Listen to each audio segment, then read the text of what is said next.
Selamat datang di channel BH Korslet. Dukung kami dengan komentar Anda, atau like aja dulu kan itu gratis. Thank you ya. Hehehe.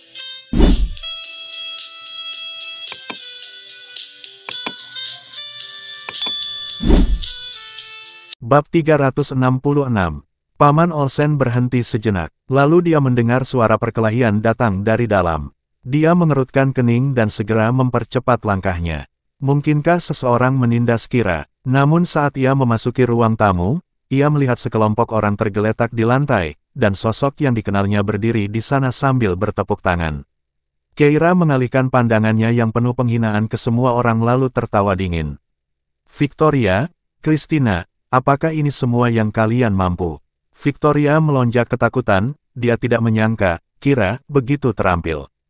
Christina, di sisi lain, mengerutkan kening, menatap para pengawal di sekitarnya dengan jengkel. Bangun, dia menunjuk dengan marah ke arah Keira. Ayo, bawa dia untukku. Tetapi para pengawal itu berguling-guling di tanah karena kesakitan.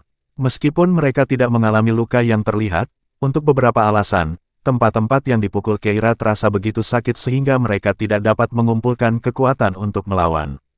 Para pengawal merangkak di tanah, berjuang untuk berdiri.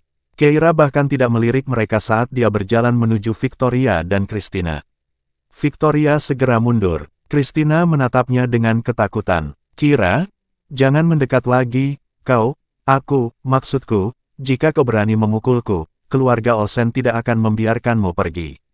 Pernyataan ini berhasil menarik perhatian Keira. Dia bermaksud memberi Victoria pelajaran, tetapi dia berhenti sebentar dan kemudian berbalik ke arah Christina, berjalan lurus ke arahnya. Christina ditekan untuk mundur, dan kemudian dia dengan panik berlari menuju pintu. Namun sebelum Christina dapat melangkah lebih dari 2 langkah, Keira mencengkeram kerah bajunya, menarik rambutnya ke belakang, dan dalam sekejap, Christina pun ditarik ke posisi berlutut. Christina berteriak, Kira, apa yang kau lakukan? Jika kau berani memukulku, aku akan membuatmu menyesal. Sebuah tamparan mendarat di wajahnya. Aku memukulmu, jadi apa yang akan kau lakukan agar aku menyesalinya? Christina tercengang. Dia hampir gila. Victoria, cepatlah dan bantu aku. Keira langsung mengangkat sebelah alisnya dan menatap Victoria, hanya untuk melihat Victoria mundur dengan panik dan berlari ke arah pintu.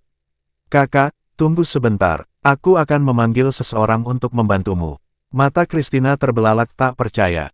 Keira mencibir. Betapa ramahnya dirimu, di masa krisis. Setiap orang punya caranya sendiri. Christina, aku sarankan kamu untuk bersikap cerdas dan berhenti membiarkan orang lain menggunakanmu sebagai target. Mata Christina memerah, dan saat dia hendak mengumpat lagi, cengkeraman Keira mengencang, membuatnya menjerit kesakitan. Sakit, lepaskan, kalian menghancurkan perabotan di kamarku. Bagaimana dengan itu? Christina langsung berkata, itu terjadi ketika kamu membuat para pengawal terlempar, dan mereka menabraknya, kamu. Keira adalah orang yang bicaranya sedikit tetapi bertindak tegas, jadi cengkeramannya menguat lagi. Christina yang kesakitan langsung berteriak, baiklah, aku akan mengganti rugi. Lepaskan aku, baiklah. Keira tiba-tiba mengeluarkan ponselnya dan menyalakan fungsi perekaman. Katakan saja, setelah aku melepaskanmu, apakah kau masih akan meminta pertanggungjawabanku? Tidak. Aku tidak akan melakukannya lagi. Kalau begitu, sudah diputuskan. Keira segera melonggarkan cengkeramannya. Christina langsung berdiri, matanya berkaca-kaca, kamu. Keira mengangkat telepon di tangannya dan memutar rekaman itu. Percakapan mereka terdengar bernada tinggi, menyebabkan Christina merasa sangat terhina. Mata Christina memerah karena marah. Tepat saat itu, sekelompok orang menyerbu masuk dari luar, tepat pada waktunya untuk menghalangi pelarian Victoria. Ketika Victoria melihat siapa yang datang, dia langsung berhenti dan berseru kegirangan. Paman Olsen baru saja memasuki ruangan dan sedikit terkejut dengan pemandangan itu. Dia bertanya dengan bingung, apa yang kamu lakukan di sini? Victoria langsung berkata, adikku dan aku datang mencari Keira dengan membawa sesuatu yang penting, tetapi dia mulai memukuli kami begitu kami masuk. Paman, kamu harus membantu adikku. Matanya langsung memerah, dan dia tampak menantang, menunjuk ke arah Keira. Dia bahkan menjambak rambut adikku dan memukulinya. Keira, yang mendengar semua ini, menatap Paman Olsen. Sejak ia tahu bahwa Paman Olsen adalah Paman Olsen, Keira selalu bersikap acuh tak acuh terhadapnya. Jika ibunya tidak menyukai beberapa orang, ia pun tidak akan menyukainya. Ia adalah anak mama, jadi ia tidak memiliki perasaan hangat terhadap Paman Olsen, dan ia juga tidak pernah berpikir untuk menganggapnya sebagai keluarga. Ia juga tidak tahu apakah Paman Olsen ingin mengakuinya. Saat Keira sedang merenungkan hal ini, Christina sudah menangis terseduh-seduh. Paman, akhirnya kau datang. Keira ini, dia menindasku. Christina berlari ke arah Paman Olsen, meraih lengannya, tolong bantu aku membalas dendam. Aku sudah bilang padanya bahwa kami adalah putri keluarga Olsen, tetapi dia tidak mau mendengarkan. Dia sama sekali tidak menghargai keluarga Olsen. Paman Olsen yang mendengar hal itu menatap para pengawal yang tergeletak di tanah dengan heran, lalu mengalihkan pandangannya ke arah Keira dan bertanya, apakah kamu yang memukul orang-orang ini? Keira mengangguk. Lalu apa? Apakah Paman Olsen berpikir untuk membalas dendam atas mereka? Saat dia berpikir, Victoria berkata, Paman, dia terus-terusan menindas kita. Dia tidak hanya memukul adikku, tapi dia juga memukulku. Dia dekat dengan adik ipar kami. Kami pikir kami akan datang untuk berunding dengannya dan memperbaiki hubungan, tapi tanpa sepatah kata pun dia memukul kami lagi, tidak peduli dengan keluarga Olsen. Victoria menundukkan kepalanya, matanya merah. Mereka mengira Paman Olsen akan langsung marah, tetapi yang mengejutkan mereka adalah ketika mendengar hal itu, Paman Olsen menoleh ke arahnya dan bertanya, mengapa dia memukulmu? Victoria terkejut. Paman Olsen kemudian menoleh ke arah Christina dan bertanya, dan mengapa dia memukulmu? Ekspresi malu langsung terpancar di wajah Christina. Yah, beritahu saya. Paman Olsen kini menatap Keira dan tiba-tiba bertanya, apakah mereka menyakitimu? Keira, yang mendengarkan nada bicaranya yang khawatir, terdiam sejenak. Ketika berinteraksi dengannya, dia hanya menganggapnya sebagai paman tampan dan tidak lebih. Tetapi sekarang, berdiri di hadapannya sebagai seorang ayah dan menatapnya dengan penuh perhatian, hal itu memicu rasa duka yang mendalam di dalam hati Keira. Sepanjang hidupnya, dia menginginkan seorang ayah, seseorang seperti Taylor yang akan mengangkat Isla ke pundaknya dan bermain-main dengannya di lehernya, tapi itu tidak pernah terjadi. Sekarang dia punya seorang ibu, jika dia juga punya seorang ayah yang memujanya, mungkinkah surga pun memberinya kompensasi? Saat Keira tenggelam dalam pikirannya, Christina tak dapat menahan diri lagi. Paman, mengapa Paman bertanya padanya? Apakah Paman salah? Dia orang luar, bukankah seharusnya Paman membantu kami membalas dendam? Kata-kata itu membuat mata Paman Olsen tiba-tiba menyipit, tatapannya tertuju pada mereka, sedikit amarah muncul di matanya. Siapa yang bilang dia orang luar? Paman Olsen melangkah di depan Keira, berdiri di hadapannya, lalu dengan suara tegas namun sedikit gemetar dan diwarnai ketidakpastian. Keira, ayah di sini, maukah kau pulang bersamaku? Bab 367. Pernyataan Paman Olsen membuat semua orang tercengang. Christina dan Victoria menatapnya dengan rasa tidak percaya. Christina adalah orang pertama yang berteriak kaget.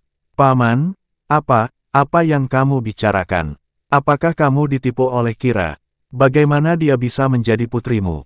Victoria juga tercengang saat melihat semua orang, menoleh tak percaya untuk melirik Paman Olsen dan Kira, secara bergantian, kilatan keterkejutan melintas di matanya yang panik. Dia merasa seperti sedang bermimpi. Pemandangan yang terbentang di hadapannya hampir terlalu luar biasa untuk dipercayai. Paman Olsen tiba-tiba menoleh ke arah mereka, tatapan tegas terpancar di matanya saat dia memarahi. Keluar. Christina dan Victoria keduanya sedikit terkejut. Namun setelah bertemu pandang dengan Paman Olsen, keduanya segera menundukkan kepala. Baik, Paman, kami akan segera pergi. Namun, sebelum mereka bisa pergi, Keira menghentikan mereka. Tunggu sebentar. Mereka berdua berhenti. Keira kemudian menoleh ke arah Paman Olsen, dan berkata kepadanya, kudengar pengurus taman kanak-kanak telah diambil alih oleh keluarga Olsen, dan Christina saat ini yang bertanggung jawab di sana. Dia mengeluarkan putriku dan putra Nyonya Jones tanpa alasan, bagaimana kau akan menangani masalah ini? Paman Olsen sama sekali tidak peduli dengan masalah sepele seperti itu. Mendengar ini, dia memandang Christina dengan acuh tak acuh. Christina langsung menelan ludah. Dia dan Victoria sangat menyadari betapa cabang ketiga keluarga Olsen menginginkan seorang anak perempuan. Jika Kira benar-benar putri Paman Olsen, statusnya akan jauh melampaui semua orang, termasuk Alice. Bagaimanapun, Paman Olsen sekarang adalah kepala rumah tangga. Christina langsung berkata, "Paman, telah terjadi kesalahpahaman. Aku tidak tahu Kira adalah putrimu, Saat kau kembali, segera lepaskan posisi direktur taman kanak-kanak." Paman Olsen, yang tidak tertarik dengan alasannya, melucuti kekuasaannya dalam satu kalimat. Christina sedikit terkejut, merasa sangat malu. Karena dia anak angkat, dia selalu sangat sensitif. Begitu keluarga Olsen mengambil alih dewan, dia memangku jabatan itu, dan hari ini seharusnya menjadi hari kemenangannya, tetapi setelah hanya 1 hari menjabat, dia diberhentikan. Dia berhasil berkata, "Paman, Sebelum dia sempat menyelesaikan kalimatnya, Paman Olsen menatapnya. "Kamu belum berangkat." Suaranya dalam dan berwibawa, membuat Christina ketakutan hingga seluruh tubuhnya menggigil. Dia hanya bisa mengangguk. "Aku pergi sekarang." Christina berjalan keluar dengan putus asa. Victoria menatap Paman Olsen setelah adiknya pergi dan berkata, "Paman, ada kesalahpahaman antara adikku dan Kira. Jangan khawatir, aku akan bicara dengan adikku." Dia menggunakan kata-kata itu untuk menjauhkan diri dari masalah itu sebelum dia bergegas keluar pintu. Setelah mereka pergi bersama pengawal, ruangan menjadi sunyi. Rebecca dan Mary masih berdiri di tangga, dan saat ini, keduanya menatap Paman Olsen dengan mata terbelalak. Ketenaran Paman Olsen sangat terkenal, dan dia merupakan sosok yang bahkan lebih berwibawa daripada Ken Davis. Selama bertahun-tahun, dia telah memimpin keluarga Olsen ke tingkat yang lebih tinggi, secara bertahap menjadi penentu tren di antara keluarga-keluarga besar. Baik keluarga Allen maupun keluarga Davis tidak dapat dibandingkan dengan keluarga Olsen. Itulah sebabnya Christina dan Victoria tidak menganggap serius mereka berdua sekarang. Namun ternyata, Kira adalah pewaris Olsen yang sebenarnya. Bahkan sebelum kembali ke rumah, dia secara implisit telah membuat Rebecca dan Mary membayangkan sejauh mana keluarga Olsen akan memanjakannya. Baik Christina maupun Victoria tidak dapat dibandingkan dengannya. Keduanya saling berpandangan lalu, sambil berpegangan pada Nyonya Jones dan George, diam-diam berjalan ke atas, meninggalkan ruangan itu untuk ayah dan anak perempuannya. Saat Paman Olsen dan Keira sendirian, Keira menundukkan matanya dengan tenang. Tiba-tiba dia tidak tahu harus berkata apa. Paman Olsen menatapnya, dan setelah beberapa saat, akhirnya dia berkata, "Aku mencari ibumu selama ini, jadi aku tidak kembali. Alice memberitahuku bahwa kau sudah tahu identitasmu." Keira mengangguk dan bertanya, "Lalu, apakah ada kabar tentang ibuku?" Paman Olsen mendesah. "Belum." Namun, dia tiba-tiba menyadari sesuatu. "Apakah kamu tahu sesuatu?" Keira agak kecewa mendengar tanggapan ini, tetapi mengingat kegigihan Paman Olsen dalam mencari Jody South, dia tetap mengungkapkan semua yang diketahuinya. Keluarga Southlah yang membawanya pergi.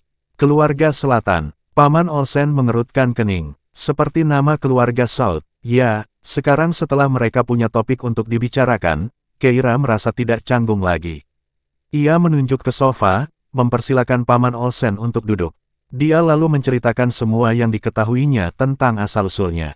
Di dunia ini, kalau saja masih ada seseorang yang dapat ia percaya, seseorang yang sama bersemangatnya seperti dirinya untuk menyelamatkan ibunya, orang itu pastilah Paman Olsen. Setelah mendengarkan informasi Keira, Paman Olsen sedikit mengernyit, dan setelah beberapa saat, dia menatapnya. "Jadi, kamu berencana untuk mengambil risiko?"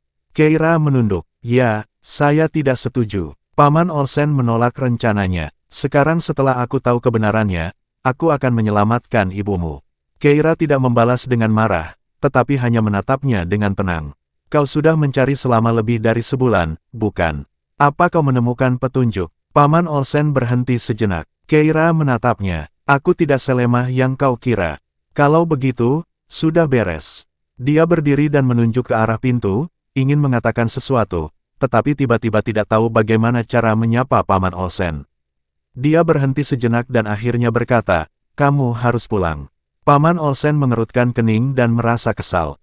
"Bagaimana denganmu? Tidak nyaman tinggal di sini? Tinggal di sini akan membuat orang-orang itu lengah. Lagi pula," Keira menunduk, "aku tidak tahu apa yang terjadi antara kamu dan ibuku di masa lalu, jadi aku belum menerimamu sebagai ayahku." Paman Olsen terdiam. Dia menatap Keira dalam diam untuk waktu yang lama. Melihat tekad di wajahnya dan tahu bahwa dia tidak bisa membujuk putrinya, dia akhirnya menghela napas. Baiklah, aku akan pergi sekarang, tetapi jika kamu menemui kesulitan, kamu harus segera memberi tahuku. Keira mengangguk. Paman Olsen sangat berterus terang, langsung pergi setelah mengatakan akan pergi. Setelah dia pergi, Mary diam-diam turun dari atas, menabrak lengan Keira. Keira, kamu tidak pulang bersama Paman Olsen. Tidak. Keira tengah memikirkan cara untuk mencari alasan ketika ia mendengar Mary berkata, kamu tidak ingin kembali karena kamu tidak ingin menikah dengan Louis, pria tua yang sudah bercerai itu. Keira bingung. Mary mengangguk. Kau melakukan hal yang benar. Hidupmu sekarang baik-baik saja, dengan gigolo tampan itu memperlakukanmu dengan baik, tidak perlu kembali untuk pernikahan yang diatur. Hidup kalian berdua dengan baik lebih baik daripada apapun. Bibir Keira berkedut, lalu dia melihat Rebecca dan Louis berdiri tidak jauh darinya, diam-diam memperhatikan Mary. Nyonya Jones, setelah mengetahui identitas Keira, berada dalam keadaan terkejut, dan tidak ada seorang pun yang turun untuk mengganggu percakapan antara Keira dan Paman Olsen. Saat itu, Nyonya Jones sedang berada di lantai atas, bermain dengan kedua anak, dan belum turun.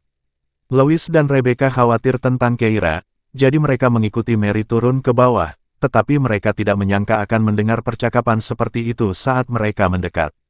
Rebecca menoleh ke arah Louis, lalu ke Mary, dan tiba-tiba terbatuk, "Yah, Mary." Mary berbalik untuk melihatnya. Rebecca menunjuk Louis. "Apakah kamu tahu siapa dia?" Bab 368. Mary menatap Rebecca dengan bingung. "Siapa dia?" Rebecca menelan ludah. Dia telah menghabiskan sepanjang hari kemarin di villa untuk mencoba menyenangkan Louis, tetapi dia bersikap dingin padanya dan tidak berbicara sama sekali. Tepat saat dia hendak memberitahu Mary siapa Louis, dia mendapati pria itu meliriknya sekilas. Seketika, Rebecca tidak berani mengatakan apapun. Mary kemudian berkata, "Tidak peduli siapa dia terlihat muda dan tampan. Biar ku beritahu, staminanya juga sangat bagus, jauh lebih baik daripada Louis yang hampir 30 tahun lebih tua. Ditambah lagi, pria itu adalah duda yang sudah menikah untuk kedua kalinya." Semakin dia berbicara, semakin ketakutan Rebecca, dan dia dengan cepat menjelaskan, "Sebenarnya, Tuan Horton tidak seburuk itu." Cek-cek, Mary menatapnya dari atas ke bawah, "Nona Allen, jangan bilang Anda masih punya pikiran yang tidak pantas tentangnya. Saya pernah mendengar sebelumnya bahwa Anda selalu ingin menikahinya." Mendengar ucapan ini, Rebecca merasakan hawa dingin di sekitar Louis meningkat. Dia langsung melambaikan tangannya. "Tidak, aku tidak punya ide itu lagi. Sekarang kau meremehkannya, iya.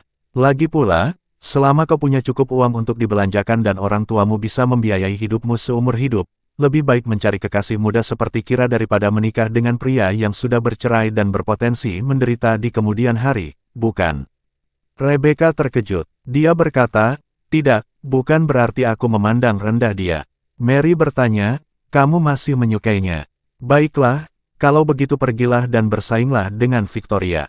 Setiap orang punya pilihannya sendiri."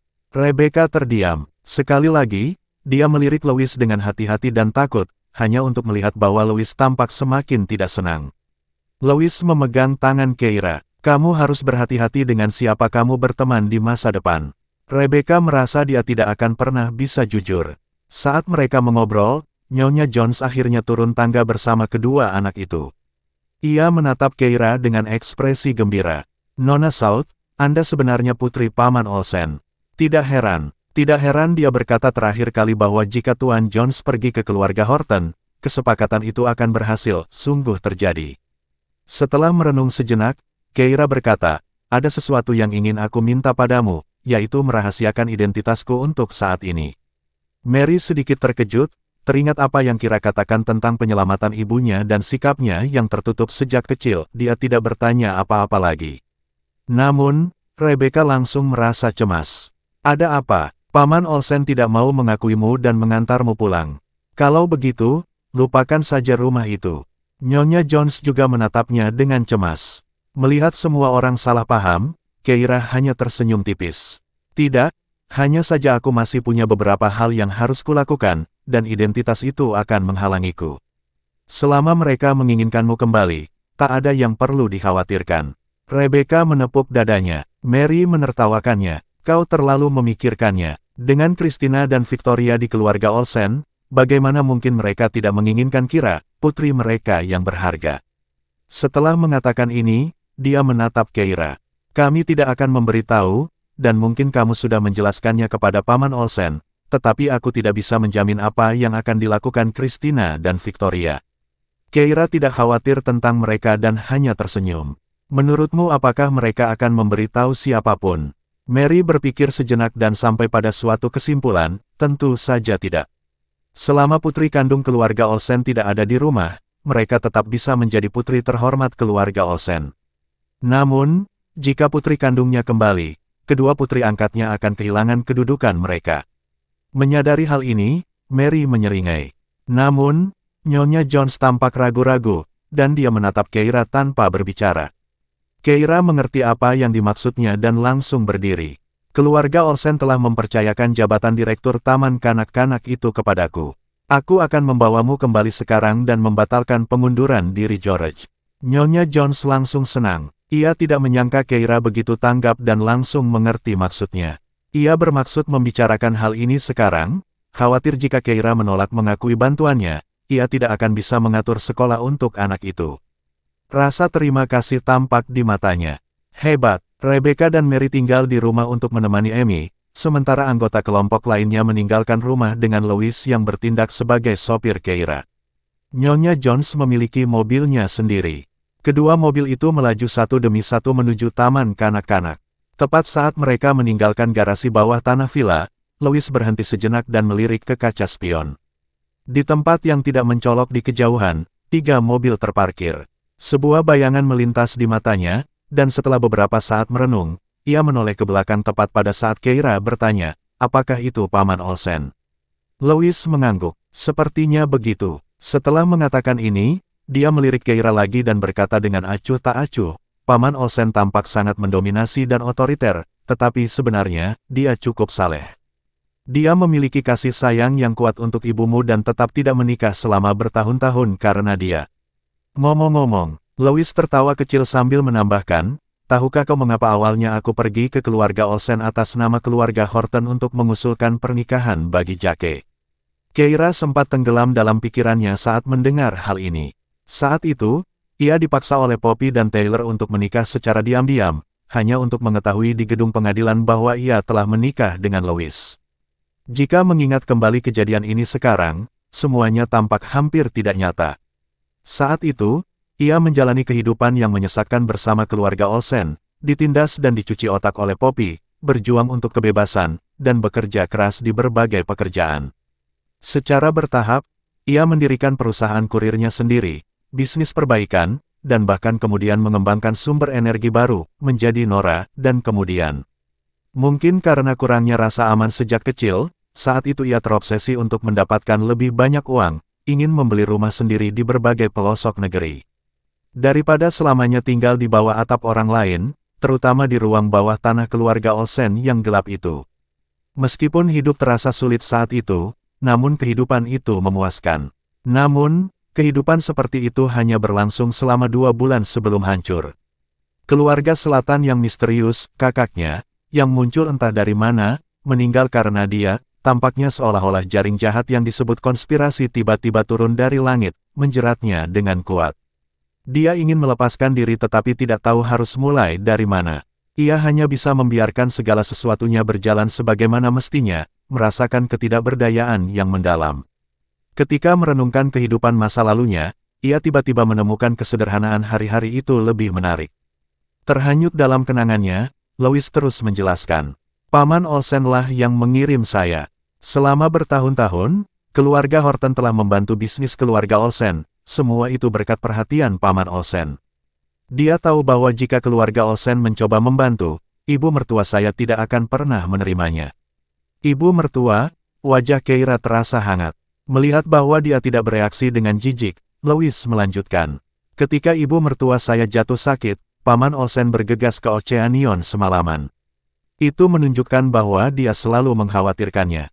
Faktanya, ada kesalahpahaman di antara mereka berdua. Keira langsung bertanya, kesalahpahaman apa? Bab 369. Keira benar-benar ingin tahu apa yang sebenarnya terjadi antara orang tuanya. Dia tahu kalau Jody punya perasaan pada Paman Olsen, kalau tidak, dia tidak akan mengucapkan kata-kata kasar seperti, tidak akan bertemu bahkan saat sudah meninggal. Cinta yang mendalam melahirkan kebencian yang mendalam. Itulah sebabnya dia ragu-ragu dan tidak tahu apakah dia harus mengakui Paman Olsen sebagai ayahnya. Louis terbatuk. Aku tidak yakin apa yang terjadi. Kurasa ini ada hubungannya dengan keluarga South. Keira langsung menyipitkan matanya. Dia merasa seperti telah menangkap sesuatu. Louis melanjutkan, ketika Kira meninggal, setelah kau menemukan konspirasi itu, mengapa kau tidak segera datang menemuiku? Keira terkejut. Louis melanjutkan, selain kesalahpahaman atas insiden Madeleine, apakah ada alasan lain? Tentu saja ada. Itu karena keluarga Horton dan keluarga Olsen telah mengambil tindakan namun tetap tidak dapat melacak keluarga South. Hal ini membuatnya merasa panik, dia tidak ingin menyeret Louis ke dalam masalah ini. Dia tidak mengerti betapa mengerikannya keluarga selatan, namun buku harian saudara perempuannya, Kira, penuh dengan kepanikan dan ketakutan. Kalau Kira berhasil merencanakan dengan diam-diam dan menikahkannya dengan Louis, itu menunjukkan Kira bukannya tidak punya cara, tetapi dia masih takut pada keluarga selatan. Dan ibu mereka, Jody, adalah anggota keluarga selatan sejak lahir. Mungkinkah Jody meninggalkan Paman Olsen karena dia tidak ingin melibatkannya? Kalau tidak, Paman Olsen, seorang pria yang begitu tegas, akan segera menyelesaikan kesalahpahaman yang sebenarnya. Keira memiliki pemahaman samar tentang semua yang telah terjadi.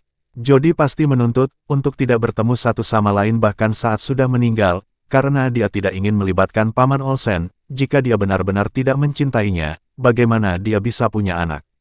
Jadi, Keira tidak perlu membiarkan hal-hal ini menghentikannya untuk mengakui ayahnya.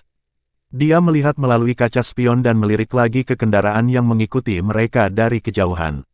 Paman Olsen juga mengkhawatirkannya, jadi apakah dia memilih untuk menemaninya secara diam-diam? Dia mengerutkan bibirnya, seolah-olah telah menghilangkan keraguan di hatinya, lalu berbicara kepada Louis dengan nada menggoda. Sepertinya dia memperlakukanmu dengan cukup baik, sampai-sampai kamu berbicara begitu baik tentangnya. Louis langsung berkata, aku hanya tidak ingin kau terjebak dalam semua ini. Lagi pula, ayah mertua seperti dia cukup langka. Dia ayah yang baik. Tatapan Keira melembut. Louis mungkin terlihat dingin, tetapi dia sangat perhatian. Ketika dia tidak tahu bahwa Paman Olsen adalah ayahnya, Louis memanggilnya Paman Olsen. Begitu dia mengakui ayahnya, Louis langsung memanggilnya ayah mertua. Di dalam kendaraan yang tertinggal di belakang, Paman Olsen duduk diam di kursi belakang, menatap kendaraan di depan. Melihat mereka akan pergi ke taman kanak-kanak, Paman Olsen segera memerintahkan, buat janji temu sekarang, suruh Kira mewakili keluarga Olsen di dewan. Sekretaris yang duduk di kursi penumpang segera menjawab, ya. Tatapan Paman Olsen berangsur-angsur melembut. Putri Paman Olsen tidak mengakuinya, tetapi dia sama sekali tidak marah, sebaliknya, dia merasa agak senang. Kekeras-kepalaan dan ketegarannya terlalu mirip dengan ibunya di masa mudanya. Keira tumbuh besar mengikuti Jody. Sifat keras kepalanya terlihat jelas bahkan selama ia berada di Oceanion, siapa yang mengira Keira juga seperti itu? Tidak, itu tidak benar. Paman Olsen tiba-tiba duduk tegak. Keira tumbuh besar di Clans. Ketika ia bertemu dengan wanita muda itu di Oceanion, wanita itu mengaku sebagai penduduk setempat dan mengatakan bahwa ibunya adalah yang terbaik di dunia. Paman Olsen tiba-tiba menyadari sesuatu dan menoleh ke orang-orang di sampingnya. Periksa catatannya dan lihat apakah Keira mengunjungi Oceanion sekitar waktu kejadian. Di taman kanak-kanak, Keira, Nyonya Jones, dan yang lainnya tiba di pintu masuk, tetapi dihentikan oleh petugas keamanan. Sekolah kami tidak mengizinkan orang yang tidak relevan untuk masuk, kata penjaga itu. Nyonya Jones menjawab, kami adalah orang tua anak-anak. Bagaimana mungkin kami tidak relevan? Mendengar hal itu, Satpam pun melapor kepada kepala sekolah. Tak lama kemudian, kepala sekolah pun datang. Melihat kelompok itu di pintu masuk, kepala sekolah mendesah. Nona South, Nyonya Jones, membuat keributan tidak ada gunanya. Jika sekolah mengatakan mereka harus dikeluarkan, maka mereka akan dikeluarkan. Sama sekali tidak akan ada perubahan. Nyonya Jones berkata dengan marah, saya sudah bertanya kepada George, dan dia tidak melakukan kesalahan apapun, tidak seperti yang Anda katakan. Saya harus mendapatkan penjelasan hari ini. Nona Kelly mencibir. Bahkan jika dia tidak melakukannya, apakah kamu punya bukti? Saya ingin rekaman pengawasan lengkap, bukan konten yang kalian edit secara selektif. Maaf, seperti yang sudah kukatakan, pengawasan kami sedang diperbaiki, dan tidak ada cara untuk memeriksanya. Bahkan jika kau memanggil polisi, tidak ada yang bisa mereka lakukan saat mereka tiba. Setelah selesai berbicara, dia mengalihkan pandangannya ke George dan memarahi, George, karena kamu ada di sini, mengapa kamu tidak memberitahu kami, apakah kamu yang melakukan hal-hal itu? George menggelengkan kepalanya. Tidak, pembohong. Nona Kelly menunjuknya dan memarahi, anak-anak yang berbohong hidungnya akan memanjang, dan mereka akan mengalami mimpi buruk. Seekor dinosaurus besar akan datang untuk menangkapmu. Selain itu, kamu harus mempertimbangkan mengapa guru hanya berbicara tentang kamu dan bukan mereka. Nyonya Jones, yang melihat bahwa dia berani mengancam putranya di depannya, tiba-tiba menjadi marah. Dia memegang dadanya dan memarahi dengan marah, kamu. Kepala sekolah segera melangkah maju, menempatkan dirinya di antara keduanya. Kepala sekolah menatap Nyonya Jones dan mendesah. Nyonya Jones, mengapa repot-repot membuat masalah lagi? Kita sama-sama tahu bahwa Anda baru saja menyinggung seseorang yang seharusnya tidak Anda hina. Orang itu punya pengaruh yang kuat. Bahkan jika Anda berbicara masuk akal kepada saya di sini, itu tidak ada gunanya. Nyonya Jones menjadi tenang setelah mendengar ini. Dia melirik Keira dan menyeringai. Lalu, tahukah kamu siapa direktur Dewan Sekolah saat ini? Kepala sekolah menertawakan komentar ini, tentu saja, itu Nona Olsen. Meskipun Christina menikah, pernikahannya adalah dengan seorang pria yang statusnya lebih rendah, karena dia telah menunggu terlalu lama dengan harapan akan bersatu dengan Louis. Pada saat dia memutuskan untuk menikah, pelamar dengan latar belakang keluarga yang sesuai belum cukup umur, jadi dia masih lebih suka orang lain memanggilnya dengan sebutan Nona Olsen. Nyonya Jones mengangkat alisnya. Apakah Olsen Group sudah mengirimkan janji temu? Itu belum terjadi, tapi jelas itu dia. Kamu telah menyinggung seseorang, dan sebaiknya kamu segera pergi. Kalau tidak, aku akan memanggil petugas keamanan untuk mengantarmu keluar. Saat ini, langkah-langkah keamanan taman kanak-kanak sangat ketat. Nona Kelly berkata dengan nada puas, daripada kalian terlibat di sini, lebih baik kalian memohon pada Nona Olsen. Kalau kalian terus ribut, kami akan bilang kalian mencoba membobol sekolah, dan itu tidak baik untuk anak-anak. Kalau kalian tahu apa yang baik untuk kalian, aku sarankan kalian segera pergi. Meskipun kepala sekolah merasa ucapannya tidak mengenakan dan sikapnya terhadap anak-anak buruk, karena guru itu bekerja untuk Christina, dia tidak berani berkata banyak. Dia hanya menghela napas dan menunjukkan senyum penuh penyesalan kepada Nyonya Jones dan Keira, menasihati dengan ramah. Kalian harus pergi dan mencari sekolah lain untuk anak-anak. Sebelum dia bisa selesai berbicara, sebuah mobil dari keluarga Olsen tiba-tiba berhenti di depan gerbang. Sekretaris Paman Olsen keluar dari mobil dan melangkah menuju kelompok itu. Bab 370. Status kepala sekolah di sekolah tidak pernah tinggi. Karena peraturan sekolah dimonopoli oleh pewaris kaya generasi kedua ini, dia hanya menjadi boneka saja. Terakhir kali, ketika hendak mengeluarkan Emmy, dia merasa itu terlalu berlebihan dan bahkan telah mengucapkan beberapa patah kata atas nama Emmy. Kali ini, dia tak dapat menahan diri untuk menarik Nyonya Jones dan Keira ke samping, berbisik, berhentilah membuat keributan. Keluarga Olsen menjadi pengurus sekolah yang baru karena kalian berdua. Christina berjuang untuk kemenangan ini. Tidak ada gunanya terus-terusan membuat keributan, sebaiknya kalian cepat-cepat mencari sekolah yang bagus untuk anak-anak. Mendengar ini, dia mendesah lagi. Namun, sejauh yang aku tahu, Nona Olsen menanggapi ini dengan serius kali ini. Dia tidak hanya mengeluarkanmu, tetapi dia juga menyebarkan berita itu di lingkungan sekitar. Kamu tidak akan menemukan sekolah yang bagus di Clarence, kurasa pergi ke luar negeri bisa menjadi jalan lain. Nasihatnya yang bermaksud baik didengar oleh Nona Kelly, yang langsung tertawa dingin. Mengapa kau banyak bicara? Jika kau benar-benar berpihak pada mereka, sebaiknya aku memberitahu Nona Olsen tentang hal itu. Mari kita lihat apakah dia memutuskan untuk memindahkanmu ke sekolah yang akan menerima anak-anak itu. Bagaimana? Mendengar hal ini, kepala sekolah mengerutkan kening dan berkata, saya hanya memberi mereka saran, Nona Kelly. Saya sarankan Anda untuk tidak bertindak terlalu jauh.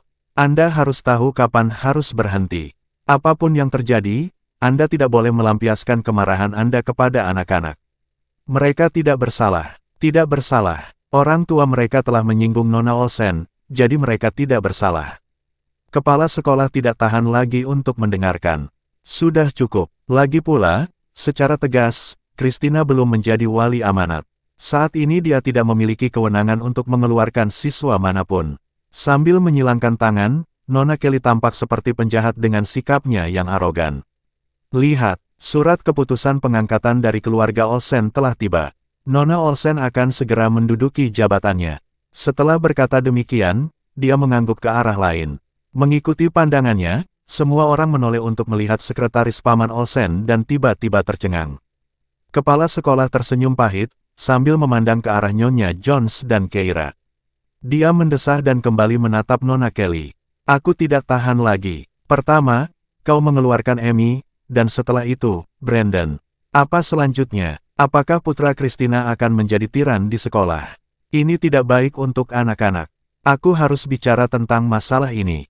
Nona Kelly melangkah maju, mendorongnya sedikit. Dasar wanita tua, apa yang ingin kau katakan?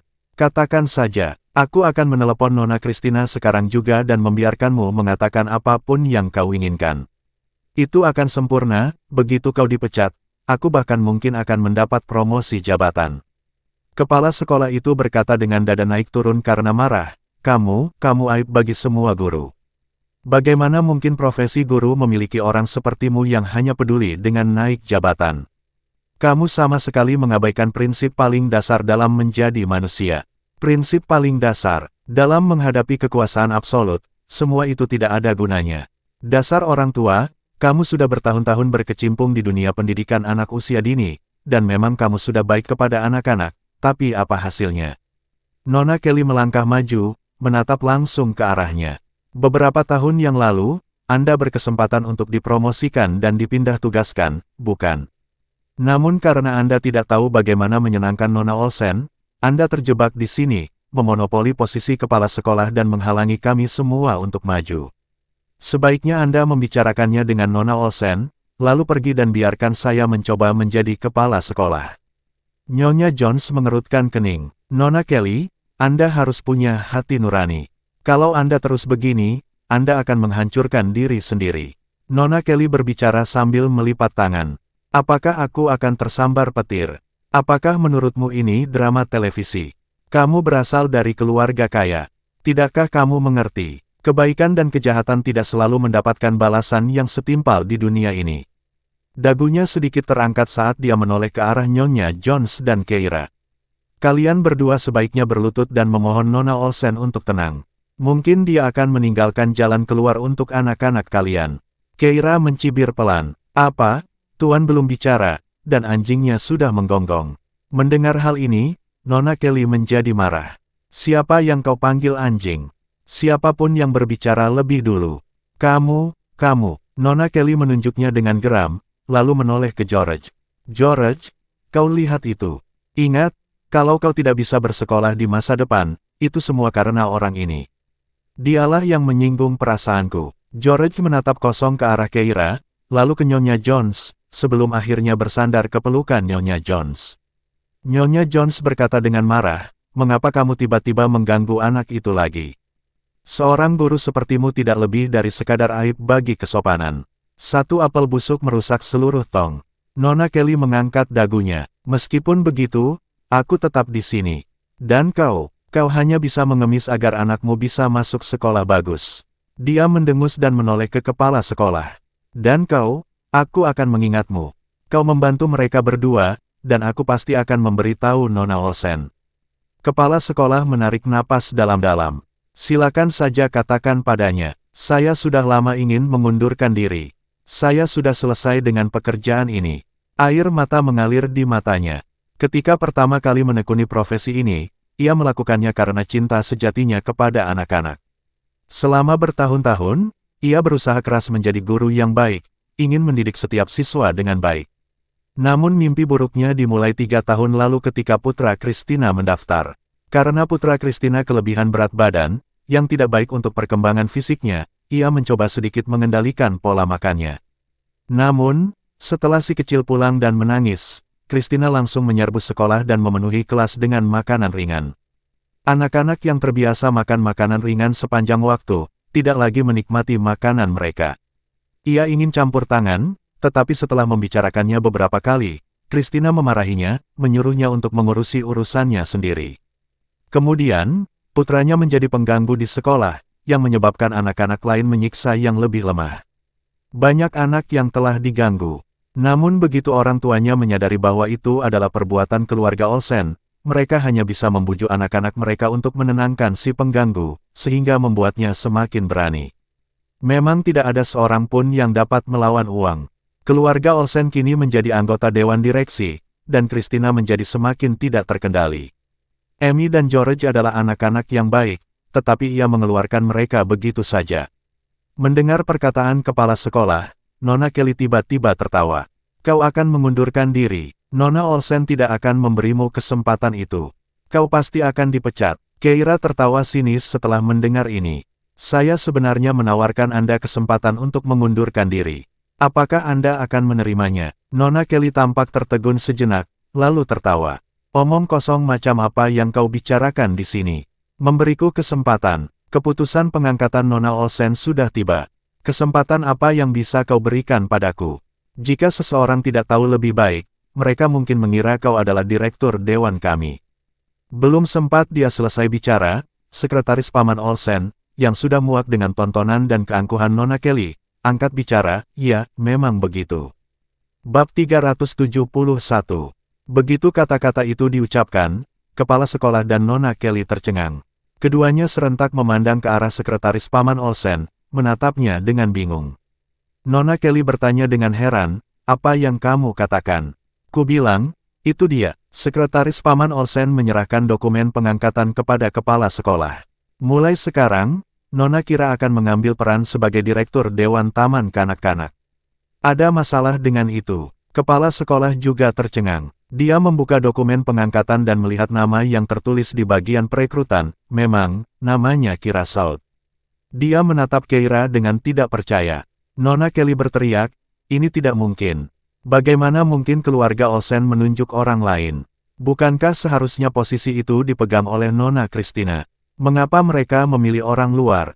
Pada saat ini, kepala sekolah benar-benar tersadar kembali ke dunia nyata, menatap ke arah Keira dan Nyonya Jones. Dia menatap mereka dengan tatapan kosong. Jadi, kalian tidak datang ke sini untuk memohon kepada kami, melainkan. Nyonya Jones tersenyum. Baiklah, kami datang untuk mendaftarkan anak-anak. Keira melangkah maju. Tepatnya, kami datang untuk mencabut pemberitahuan pengusiran kedua anak itu. Mata kepala sekolah tiba-tiba berbinar, dan dia langsung mengangguk. Tidak masalah sama sekali. Saya akan mencabut pemberitahuan itu sekarang juga, dan saya akan mencabut semua email yang telah dikirim, diikuti dengan mengirimkan penjelasan. Keira kemudian mengalihkan pandangannya ke arah guru itu. Nona Kelly segera mundur selangkah, lalu tersenyum lemah dan mulai berbicara. Nona Kira, kamu dipecat. Keira bicaranya tegas, tidak memberinya kesempatan untuk menjilat. Nona Kelly terdiam sejenak, lalu protes, kau tidak bisa memecatku. Kau tidak punya alasan, bukankah pelecehan anak adalah alasan terbaik? Keira melangkah ke arah Nona Kelly, membuat wanita itu takut dan segera mundur. Guru itu tergagap, saya tidak menyiksa siapapun. Anda tidak punya bukti, saya punya buktinya. Sebelum Keira sempat berbicara, kepala sekolah tiba-tiba angkat bicara. Ia segera mengeluarkan ponselnya dan membuka sebuah video yang berisi rekaman guru yang melecehkan Brandon. Guru membagikan makan siang kepada semua siswa lain, tetapi tidak kepada Brandon. Ketika Brandon bertanya kepada guru itu dengan kasar menarik lengannya, menyuruhnya berdiri di luar sebagai hukuman. Brandon menangis dengan sedih, dan guru itu mengambil sebuah jarum dan menusukkannya ke lengan Brandon. Kamu suka menangis, iya. Setelah mendengar cerita putranya, Nyonya Jones merasa marah. Sekarang, setelah melihat video itu, dia menjadi sangat marah hingga matanya memerah. Dengan mata menyala-nyala, dia menatap Nona Kelly, lalu menyerbu ke depan dan menjambak rambutnya. Kemudian, dia mulai menamparkan wajah Nona Kelly dari kedua sisi. Memukul, itu karena menindas anakku. Nyonya Jones menangis sambil memukul Nona Kelly. Keira tidak campur tangan, dan kepala sekolah pun menyaksikan dengan mata merah. Dia telah merekam video-video ini, awalnya berencana untuk merilisnya saat ada kesempatan untuk melawan kekuatan jahat ini, tetapi dia juga takut akan pembalasan dan penindasan dari keluarga Olsen. Dia mengakui bahwa dia seorang pengecut. Menderita secara mental setiap hari, akhirnya dia bisa mengungkapkan semuanya. Kepala sekolah merasa berdaya sekali lagi. Setelah Bu Jones cukup memukul guru itu, akhirnya ia melepaskannya. Wajah Bu Kelly membengkak seperti kepala babi, dan ia kesakitan saat itu. Sambil menangis, dia menyeka air matanya. Aku akan menelepon polisi. Aku akan menelepon polisi. Nyonya Jones merasakan telapak tangannya kesemutan dan menatap kosong ke arahnya tanpa mengucapkan sepatah kata pun. Aku juga akan menelepon polisi. Keira berkata dengan tenang, aku akan menuntutmu atas pelecehan anak. Kau harus membayar harga atas tindakanmu. Mendengar kata-kata itu, kaki guru itu lemas dan ia pun jatuh ke lantai. Kemudian sekretaris Paman Olsen melangkah maju sekali lagi, mengambil dokumen pengangkatan dari tangan kepala sekolah, dan menyerahkannya kepada Keira, Nona Kira, tentang ini. Keira melirik sekilas, lalu berbalik melihat mobil yang terparkir tak jauh dari situ. Bahkan melalui jendela kaca, dia bisa melihat Paman Olsen sedang memperhatikannya dengan saksama. Keira terdiam sejenak sebelum akhirnya menerima surat pengangkatan itu, lalu menoleh ke arah Nona Kelly dan berkata kepada sekretaris Paman Olsen, masalah menelepon polisi, saya serahkan padamu. Baru kemudian dia menatap kepala sekolah. Ayo masuk, sekarang dia telah mengambil alih taman kanak-kanak, sudah waktunya untuk memperbaiki disiplin yang buruk di dalamnya. Kepala sekolah melihat maksudnya dan langsung menangis, mengikutinya dari belakang. Baiklah, baiklah Nona Kira, oh tidak, Direktur Kira, mari, ke sini. Dia memimpin jalan, Keira dan Nyonya Jones, dengan George di belakangnya, mengikutinya. Saat memasuki sekolah, mereka kebetulan melihat putra Christina, Bobby, sedang makan camilan di kelas. Keira mengerutkan kening dan berjalan mendekat. Setelah Bobby mengambil camilan, ia berbalik untuk berjalan kembali. Para guru di kelas sudah terbiasa dengan perilakunya dan tidak memarahinya. Sambil memakan camilannya, Bobby menggoda teman sekelasnya dan bahkan merobek gambar mereka. Saat Keira berjalan ke dalam kelas, ia melihat teman sekelasnya menangis, sementara guru di dekatnya tidak ikut campur. Dia mengerutkan kening dan tidak mengatakan apapun, tetapi tatapannya beralih ke kepala sekolah. Kepala sekolah langsung mengerti dan melangkah maju, menyambar camilan dari tangan Bobby dan mengambil kotak camilan di dalam kelas. Mulai sekarang, tidak boleh makan camilan di kelas. Bobby, kamu tidak boleh lagi menindas teman sekelasmu. Bobby, sambil melihat telapak tangannya yang kosong, langsung mulai menangis sekeras-kerasnya. Tangisannya begitu keras hingga seolah-olah mengguncang atap sekolah. Kepala sekolah dan Keira segera menutup telinga mereka. Kepala sekolah menghampiri Bobby, mencoba menghiburnya. Baiklah, berhenti menangis. Guru melarangmu makan camilan demi kebaikanmu sendiri. Karena dimanja, Bobby tidak lagi mendengarkan gurunya dan menangis lebih keras lagi. Suaranya sangat mengganggu dan menjengkelkan. Keira menundukkan matanya dan dengan malas berjalan mendekatinya. Aura dingin dan tegas di sekelilingnya membuat tangisan Bobby terhenti sejenak. Ia kemudian meliriknya, mengangkatnya dengan tengkuknya, dan mengangkatnya. Ia melempar Bobby ke halaman. Jika kau ingin menangis, lakukan di sini tanpa mengganggu siswa lain. Itu bukan pembalasan, itu hanya cara untuk menangani anak nakal. Bobby langsung terdiam, tersedak di sela-sela tangisannya. Keira kemudian melanjutkan patroli bersama kepala sekolah di kelas-kelas lain. Di luar taman kanak-kanak, setelah polisi tiba dan menangani Nona Kelly, sekretaris Paman Olsen akhirnya masuk ke mobil. Begitu dia duduk di kursi penumpang, dia mendengar Paman Olsen berbicara perlahan, apakah hari ini hari yang baik? Sekretaris itu segera menjawab, ada satu, seminggu dari sekarang. Baiklah, mari kita pilih hari itu untuk perjamuan. Sekretaris itu bingung. Perjamuan macam apa? Paman Olsen tersenyum sambil melihat keluar. Perjamuan reuni keluarga. Sekretaris itu tidak tahu harus berkata apa. Dia bingung. Maksudmu mengakui identitas Nona South secara terbuka? Ya, ekspresi Paman Olsen tampak lebih muda beberapa tahun. Sekretaris itu tidak dapat menahan diri untuk tidak mengernyitkan mulutnya. Baiklah, izinkan saya mengingatkan Anda bahwa Nona South tampaknya tidak siap untuk menyambut Anda. Bagaimana jika dia tidak datang? Paman Olsen menundukkan pandangannya dan berkata dengan acuh tak acuh, dia akan ada di sana.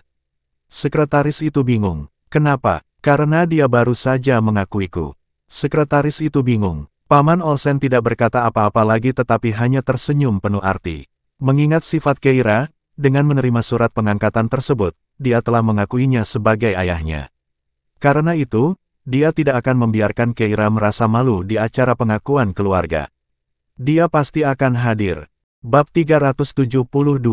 Memang, baru saja, Paman Olsen telah memastikan bahwa Kira itu memang Keira. Dia sudah meminta orang untuk menyelidiki Kira dan menemukan bahwa selama lebih dari 20 tahun, dia sangat pemalu. Karakter seseorang tidak dapat berubah dalam semalam. Terlebih lagi, jika dia tidak salah, pemuda yang mengendarai mobil untuk Kira sebenarnya adalah Louis. Dia tidak percaya Louis akan kehilangan cintanya secepat itu. Bocah itu keras kepala dan tidak mungkin bisa melupakan Keira secepat itu. Jadi, Kira ini pastilah Keira. Namun, senyumnya perlahan memudar. Hatinya dipenuhi kegembiraan, namun juga kesedihan. Kegembiraannya karena Keira masih hidup.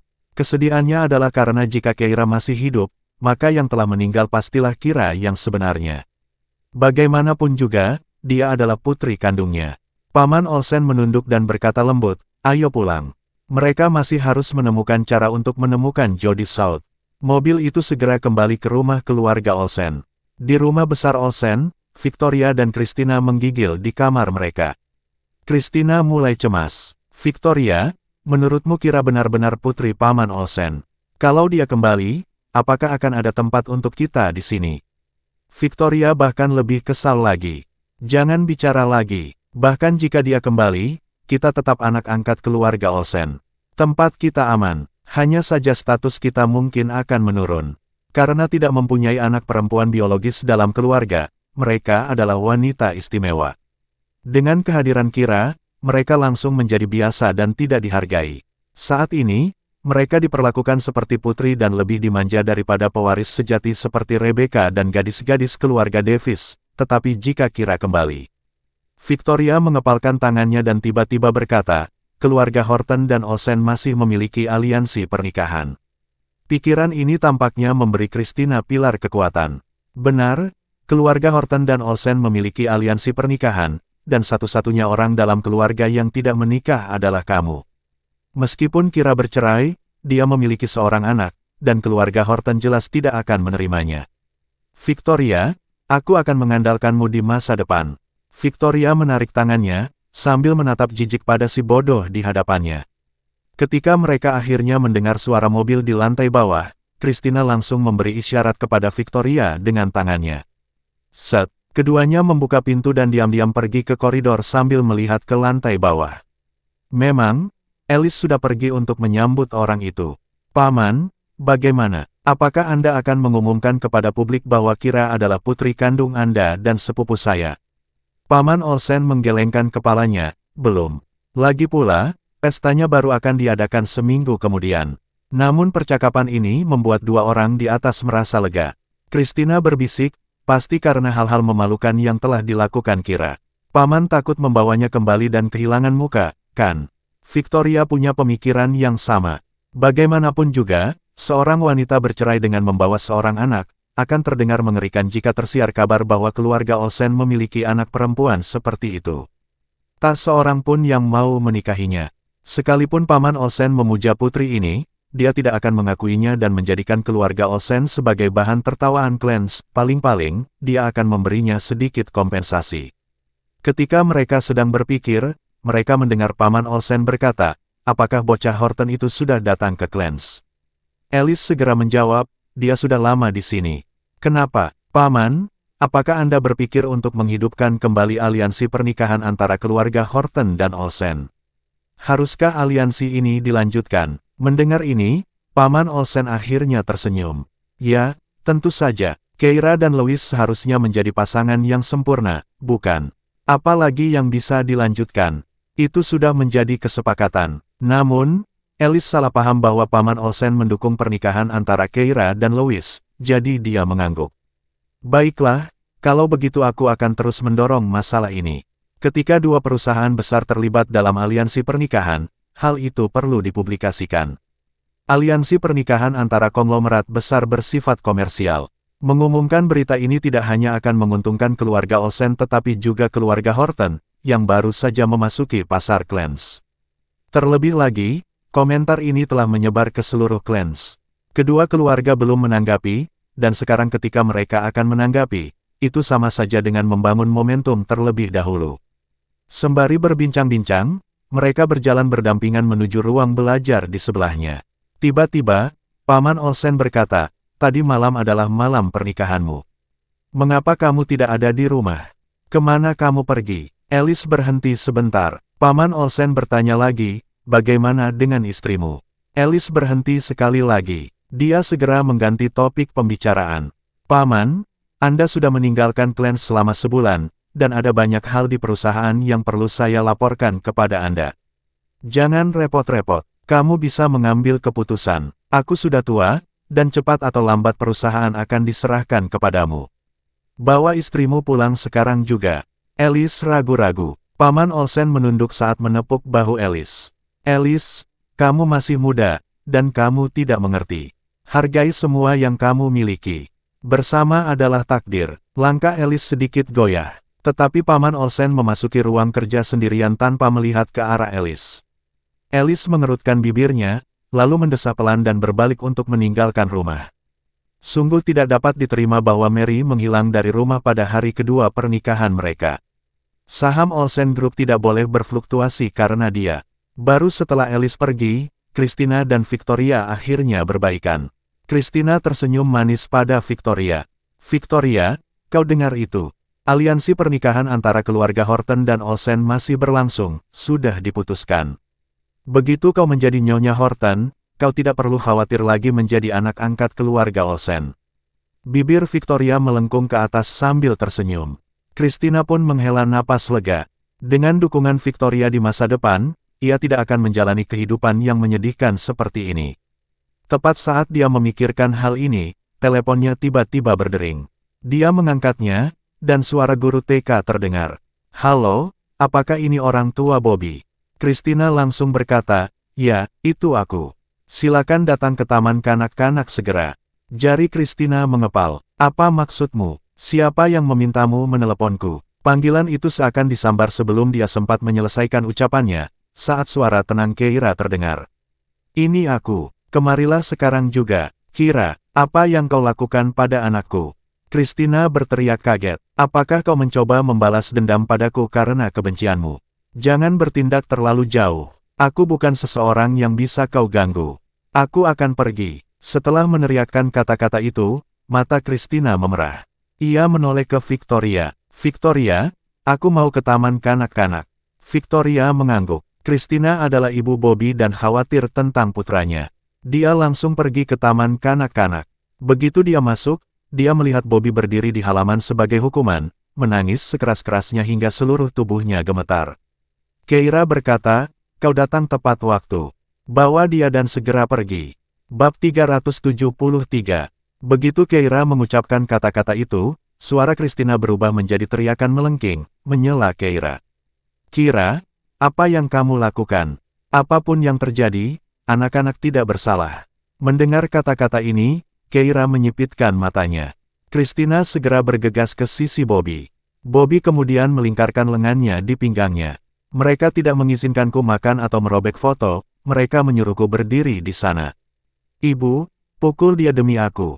Christina langsung melotot ke arah Keira dengan mata berbisa. "Kira, aku akan melaporkanmu atas tuduhan pelecehan anak." Melihat reaksi berlebihannya seperti ini, Keira ragu sejenak, lalu mengejek. "Ketika Amy dan Brandon difitnah sebelumnya, mengapa kamu tidak menunjukkan rasa keadilan yang begitu kuat? Seperti yang diharapkan, seseorang tidak merasakan sakit sampai mereka sendiri yang dipukul dengan tongkat.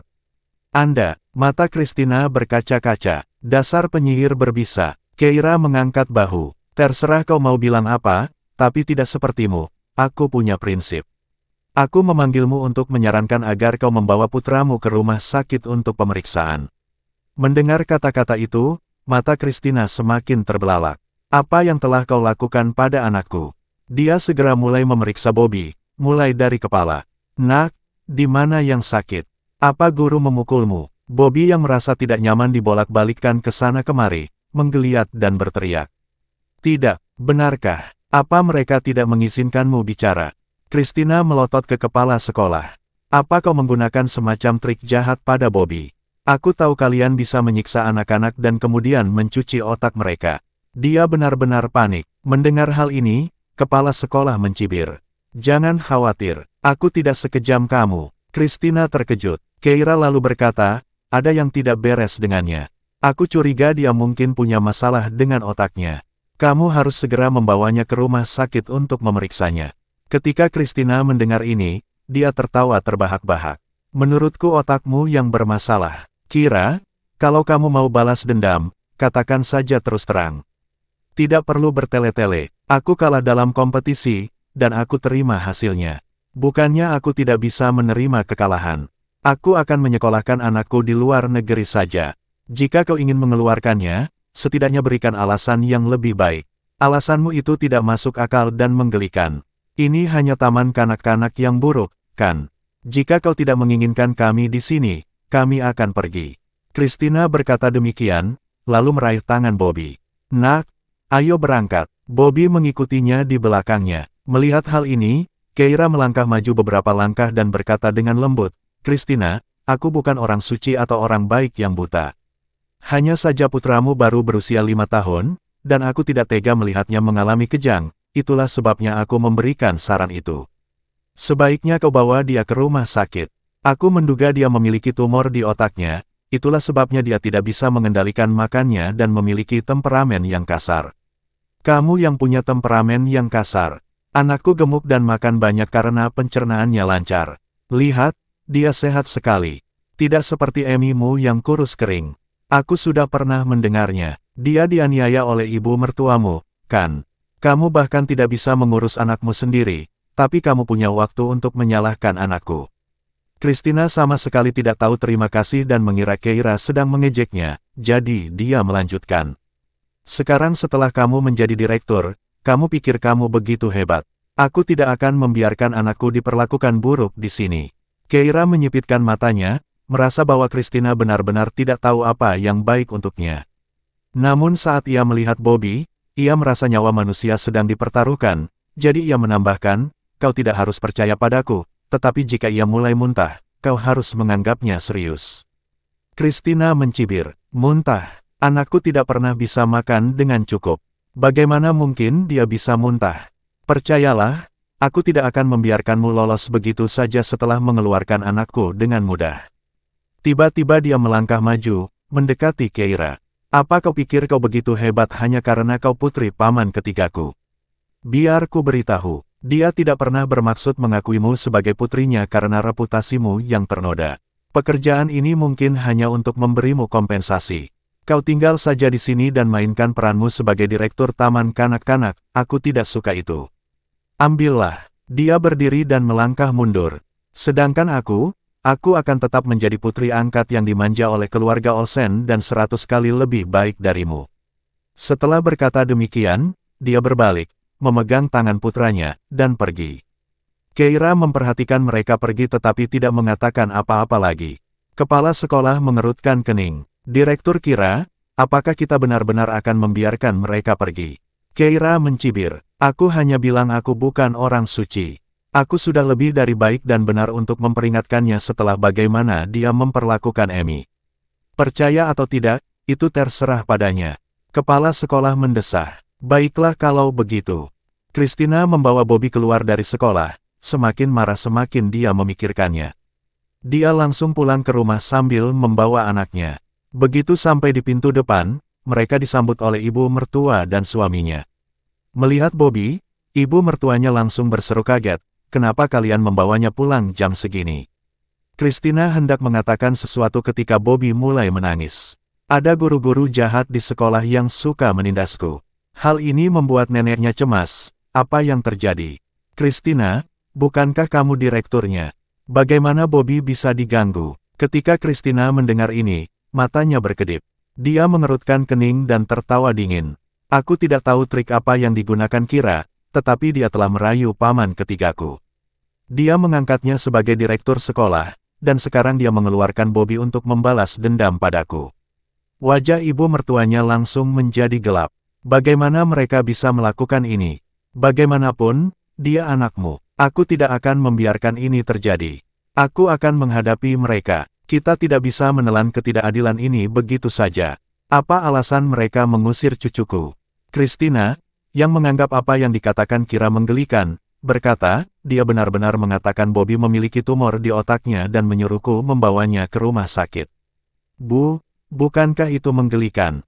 Ibu mertuanya mendengus dingin. Ini penghinaan bagi kita. Kalau ada masalah, bukankah mereka seharusnya melampiaskannya pada orang dewasa, bukan pada anak-anak? Christina, ayo kita ke rumahmu sekarang juga dan selesaikan masalah ini dengan paman ketigamu. Tidak peduli siapa Kira ini baginya, bahkan jika dia adalah putri kandungnya, dia tidak boleh bersikap tidak masuk akal. Suami Christina, Richard, setuju. Ya, keluarga Murphy mungkin tidak termasuk dalam 5 keluarga berkuasa, tetapi kita tidak boleh diinjak-injak seperti ini. Ayo, bawa putra kita untuk menghadapi mereka. Mereka membawa pengawal mereka dan hendak berangkat ketika tiba-tiba, Bobby berhenti menangis, wajahnya berubah gelisah. Christina langsung bertanya, "Nak, ada apa?" Belum sempat kata-kata itu keluar dari mulutnya, Bobby tiba-tiba mulai muntah hebat. Bersambung ke bab selanjutnya.